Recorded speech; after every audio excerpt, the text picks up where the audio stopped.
준비하지 않은 노후의 진실에 대한 이야기로 시작해 봅니다. 그렇습니다. 노후는 갑자기 찾아오지 않습니다. 하지만 대부분의 사람은 그날이 막상 닥쳐야 비로소 깨닫습니다.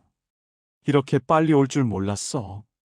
은퇴 후 통장은 텅 비고 하루는 길고 마음은 공허합니다. 몸은 예전 같지 않고 관계는 하나둘씩 멀어집니다. 그제야 묻죠. 나는 그동안 도대체 뭘 준비했지? 나이 들어 후회하는 사람들의 공통점은 단 하나입니다. 준비하지 않았다는 것. 첫째, 건강을 잃고 나서야 운동의 가치를 깨닫습니다. 둘째, 관계를 잃고 나서야 말 한마디의 온도를 배웁니다. 셋째, 시간을 낭비하고 나서야 하루의 소중함을 압니다. 하지만 이미 늦었습니다.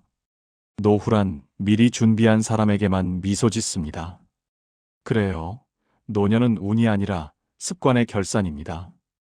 오늘의 태도가 내일의 삶을 결정합니다. 오늘은 이렇게 말하고 싶습니다. 최고의 노후는 스스로 만들어가는 예술이다. 2부. 몸이 무너지면 모든 게 무너진다. 건강의 철학.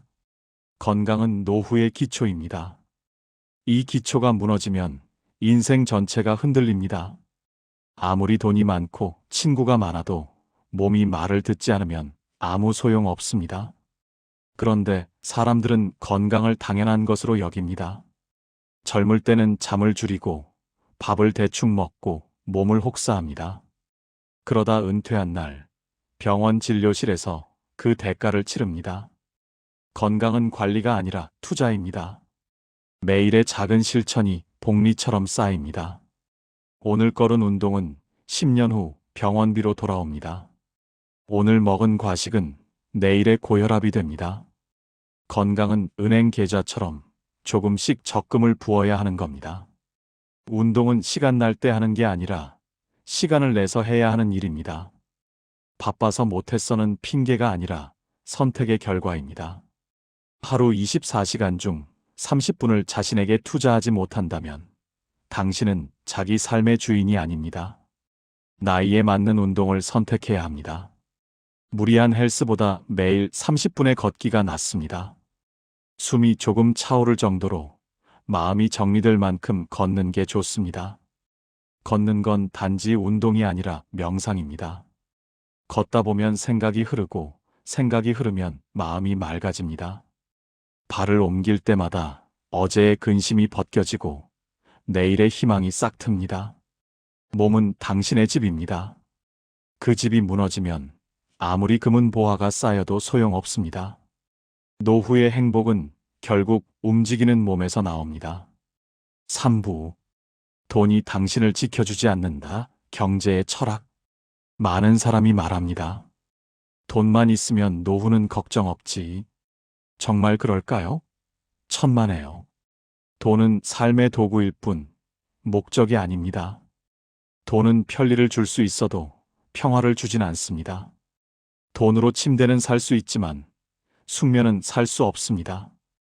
돈으로 약은 살 수 있어도 건강은 살 수 없습니다. 돈으로 사람을 부를 순 있어도 진심은 살 수 없습니다. 실제로 노후 파산의 가장 큰 원인은 돈이 없어서가 아니라 돈을 잘못 써서입니다.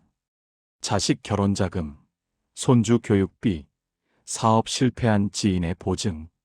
이런 식으로 평생 모은 돈이 한순간에 증발합니다. 그렇다면 노후의 진짜 경제력은 무엇일까요? 첫째, 돈을 써야 할 때 쓸 줄 아는 지혜입니다. 자기 건강에 쓰는 돈은 낭비가 아니라 투자입니다. 좋은 음식, 적절한 의료 서비스, 편안한 주거 환경. 이런데 돈을 아끼는 건 어리석은 일입니다. 둘째, 욕심을 조절할 줄 아는 절제력입니다. 고수익 투자 권유에 솔깃해서 전 재산을 날린 노인들이 얼마나 많습니까?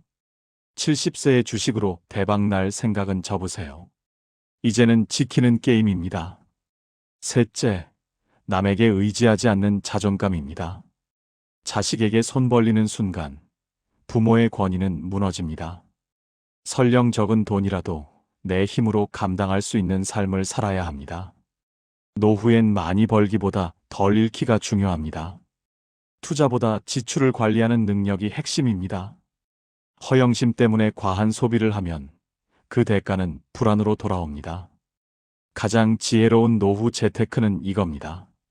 내가 감당할 수 있는 삶의 크기를 아는 것. 그리고 기억하세요. 진짜 부자는 없는 것보다 있는 것에 감사할 줄 아는 사람입니다. 감사는 마음의 이자입니다. 그 마음을 가진 사람은 가난하지 않습니다. 4부. 외로움을 이길 사람은 없다. 관계의 철학. 노후의 가장 큰 적은 질병이 아니라 외로움입니다. 외로움은 조용히 사람을 갉아먹습니다. 밥은 혼자 먹고 말은 줄어들고 하루 종일 TV만 보며 시간을 보냅니다. 핸드폰은 울리지 않고 문자는 광고뿐입니다. 더 슬픈 건 이겁니다. 외로움은 사람을 공격적으로 만듭니다. 외로운 노인은 작은 일에도 화를 내고 자식에게 트집을 잡고 이웃과 다툽니다. 그럴수록 사람들은 더 멀어집니다. 악순환의 시작입니다.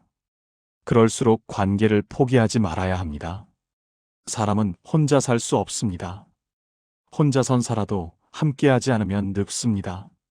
노년의 건강은 병원이 아니라 대화에서 나옵니다. 첫째, 먼저 연락하세요. 누가 내게 찾아오길 기다리지 마세요. 나를 잊은 거야라고 서운해하기 전에 당신이 먼저 전화를 거세요. 노후에는 찾아오는 사람보다 먼저 찾는 사람이 따뜻하게 남습니다. 둘째, 말을 아껴야 할 때와 써야 할 때를 구분하세요. 무심코 내뱉은 한마디가 관계를 끊을 수도 이어줄 수도 있습니다. 요즘 애들은 버릇이 없어. 너는 왜 맨날 그 모양이야? 이런 말은 입 밖으로 꺼내지 마세요. 노년의 언어는 정답이 아니라 온기여야 합니다. 셋째, 관계의 수보다 관계의 질이 중요합니다. 명함 100장보다 진심한 통화가 낫습니다. 많은 인맥보다 마음을 나눌 단 한 사람을 가지세요. 새벽 3시에 전화해도 받아줄 사람. 그 한 사람이면 충분합니다. 외로움은 피할 수 없지만 함께 나눌 대화가 있으면 충분히 견딜 수 있습니다. 그게 인간이라는 존재의 위대함입니다. 5부. 마음의 근육을 키워라. 정신의 철학. 나이가 들수록 육체의 근육보다 마음의 근육이 더 필요합니다. 몸의 힘은 줄지만 마음의 힘은 키울 수 있습니다. 첫째, 자신을 너무 책망하지 마세요. 이 나이에 뭘 해? 그 말이 당신을 가장 늙게 만듭니다. 65세에 대학 가는 사람도 있고 70세에 마라톤 시작하는 사람도 있습니다. 80세에 그림을 배우는 사람도 있습니다. 지금이라도 시작하면 됩니다. 오늘의 1시간은 내일의 10년보다 값집니다. 늦었다고 생각할 때가 가장 빠른 때입니다. 정말입니다. 둘째, 용서하는 법을 배우세요. 과거를 붙잡고 있으면 미래는 오지 않습니다. 30년 전 그 사람이 한 말, 20년 전 그 배신, 10년 전 그 오해, 아직도 붙들고 있습니까? 그럼 당신은 과거의 포로입니다. 누군가에게 받은 상처보다 그 상처를 쥐고 사는 게 더 해롭습니다. 용서는 타인을 위한 게 아니라 나를 위한 해방입니다. 용서하는 순간 짐이 내려갑니다. 셋째, 비교하지 마세요. 노후의 불행은 남의 삶을 들여다보는 데서 시작됩니다. SNS 속 웃음은 현실의 고통을 가린 포장지일 뿐입니다. 동창 모임에서 남의 자랑을 듣고 집에 와서 한숨 쉬지 마세요. 당신의 속도를 믿으세요. 인생엔 남보다 빠른 길도 늦은 길도 없습니다. 단지 각자의 길이 있을 뿐입니다. 그리고 마음의 근육은 이렇게 자랍니다. 감사, 절제, 배려, 마이너스 이 세 가지를 매일 연습하세요. 아침에 눈 떴다는 것에 감사하세요. 하고 싶은 말을 절제하세요. 옆 사람을 배려하세요. 이건 노년의 필수 운동입니다. 6부. 최고의 노후는 오늘에 달려있다. 삶의 철학. 사람들은 묻습니다. 행복한 노후를 위해 뭘 해야 하나요? 그 답은 멀리 있지 않습니다. 지금 하는 하루의 태도가 곧 당신의 노후입니다. 하루를 성실하게 보내는 사람은 나이를 거꾸로 먹습니다. 하루를 흘려보내는 사람은 시간이 그를 앞질러 갑니다. 첫째, 아침을 설계하세요. 아무 이유 없이 늦잠으로 하루를 시작하지 마세요. 늦게 일어나는 사람은 인생에서도 늘 늦습니다. 하루를 주도하는 힘은 기상 습관에서 나옵니다. 아침 6시에 일어나 창문을 여세요. 찬 공기를 들이마시세요. 물 한 잔 마시고 가볍게 스트레칭 하세요. 그것만으로도 하루가 달라집니다. 둘째, 하루에 하나라도 의미 있는 일을 하세요. 작은 꽃을 심든, 이웃에게 안부를 묻든, 내 자신을 다독이든, 그 사소한 행위가 하루의 빛을 만듭니다. 무의미하게 TV 앞에 앉아 채널만 돌리지 마세요. 핸드폰만 들여다보며 시간 죽이지 마세요. 그건 사는 게 아니라 기다리는 겁니다. 죽음을 기다리는 삶입니다. 셋째, 하루를 돌아보며 마무리하세요. 하루를 성찰하지 않으면 세월은 무의미하게 흘러갑니다. 단 5분이라도 좋습니다. 오늘 나의 마음이 어땠는지 묻는 시간을 가지세요. 일기를 쓰든, 묵상을 하든, 산책을 하든, 하루를 정리하는 의식을 만드세요. 그게 당신의 삶에 질서를 줍니다. 노후란 결국 시간을 대하는 태도입니다. 시간을 낭비한 사람에겐 후회가 오고, 시간을 사랑한 사람에겐 평화가 옵니다. 7부. 최고의 노후는 완성이 아니라 과정이다.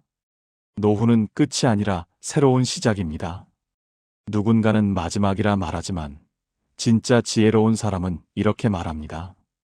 이제 비로소 나를 사는 시간이다. 직장 때문에, 자식 때문에, 체면 때문에 살았던 시간들. 이제는 당신을 위해 사세요. 누구 눈치 보지 말고 하고 싶은 거 하세요. 늦었다고 생각하지 마세요. 첫째, 삶을 단순하게 하세요. 필요 없는 물건, 관계, 걱정을 버리세요. 비워야 행복이 들어옵니다. 집 안 가득 쌓인 물건들, 정말 다 필요합니까? 30년 안 만난 사람과의 연락처, 정말 남겨둘 필요 있습니까? 단순함이 곧 여유입니다. 짐이 가벼워야 멀리 갑니다. 둘째, 배우기를 멈추지 마세요. 새로운 기술, 취미, 언어, 이건 뇌의 젊음을 지키는 비결입니다. 호기심이 있는 한 당신은 늙지 않습니다. 스마트폰 사용법 배우세요. 유튜브 보는 법 배우세요. 그림 그리기, 악기 연주, 외국어 공부, 뭐든 좋습니다. 배우는 사람은 늙지 않습니다. 셋째, 누군가에게 도움이 되세요. 노후의 진짜 행복은 주는 데서 나옵니다. 받기만 하면 빚진 기분이 들지만 주면 당당해집니다. 봉사활동을 하세요. 후배에게 조언을 하세요. 손주에게 이야기를 들려주세요. 누군가의 인생에 작은 불빛이 되는 순간 당신의 삶도 환해집니다. 노년의 품격은 얼마나 가진가가 아니라 어떻게 남기는가로 완성됩니다. 통장 잔고가 아니라 마음의 잔고가 중요합니다. 얼마나 많은 사람이 당신을 기억하는가, 얼마나 따뜻한 기억으로 남는가. 그게 진짜 유산입니다. 최고의 노후는 완성된 상태가 아닙니다. 매일 만들어가는 과정입니다. 오늘 하루를 어떻게 사는가, 그게 당신의 노후를 결정합니다. 이제 묻습니다. 당신은 오늘을 헛되이 보내고 있습니까? 아니면 미래의 자신을 위해 걷고 있습니까? 노후는 멀리 있는 게 아닙니다. 지금 당신의 걸음, 지금 당신의 선택, 그게 바로 당신의 노후입니다. 최고의 노후란 시간이 주는 보상이 아니라 오늘을 성실히 산 자에게만 주어지는 선물입니다. 구독과 좋아요 꾹 눌러주세요. 우리가 가진 가장 큰 선물은 오늘입니다. 내가 헛되게 보낸 오늘은 어제 죽은 이가 그토록 바라던 내일이니까요. 지혜의 말씀 학교와 함께 이 선물을 누리며 걸어갑시다.